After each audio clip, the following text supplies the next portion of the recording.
gabanki wari kaman bayan gidan gauraye, idan aka ce ku gyara ba kwa san gyara ya ku ce ana yi muku batsa.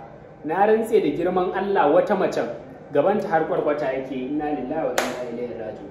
An ce ku yi magani ba kwa sanyi, dai ku yi mara kyau. Wai wata macen ma tsaban iskanci ba jira take mijinta wai ya bata kuɗin da za ta yi magani. To idan ya gane gabanki da kwarkwata ko kuma gabanki iya wuya wari kaman sokawai, ina zai yi sha'awanki, ina zai yi sha'awanki, ina zai ƙara jin yana buƙatan mace makamanciyarki ma. Haba dan Allah, wallahi tallahi ya kamata ku tsaftace. Akwai magunguna na gyara masu kyau sosai da sosai. Na dawo harkata, kun san ni dama mai dawa ne. Kowa ya san ni da dabbobin dawa, mashiga dajikan dawa.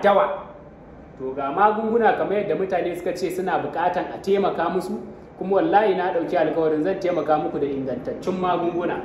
Yanzu wannan idan kina fama da wannan warin gaban nan, na riga da na kammala wannan wallahi tallahi, ko kuma kina nan a buɗe sanyi ya buɗe ki kaman kofan gari baba za a wuce haka za ki kai wa mijinki ki ce mishi ke budurwa ne a daidai ina.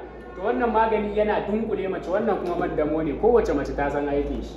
Yawwa wannan turaren kuma turare ne wanda na sha wahalan hada shi sosai da sosai, a shekara ma so dai nake hada shi yasa na hada shi da yawa.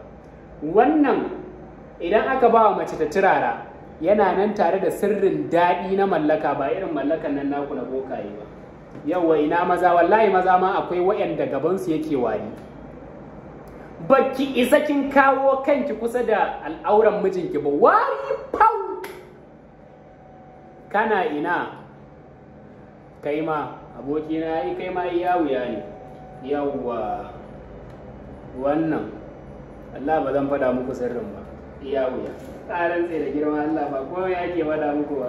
Ko dai mata mutane na ina so ku gyara wallahi. Yau ba na hara da magunguna da dama, saboda haka dole in sanar da ku. Amma magungunan nan fa gaskiya wuta ne. Yawwa mai dawa dan gwagwarmaya ne, wannan shine sana'a ta, wannan shine sana'a na, iya wuya. Duk mai son ya san sana'a na, wannan shine sana'a na. Daga dabbobin daji sai abin da ya shafi gargajiya, fat na dabbobin jeji babu abin da ba ni da shi. Iya wuya, in ka ji na ce ma akwai kawai akwai ne. Allah ya sa mu dace. Wannan shine sana'a na, ya kamata ku yi following ɗina a TikTok, a YouTube, a ko'ina. In ka je kai sacin Garba Mai Dawa, YouTube kan Mai Dawa TV ne. Iya wuya.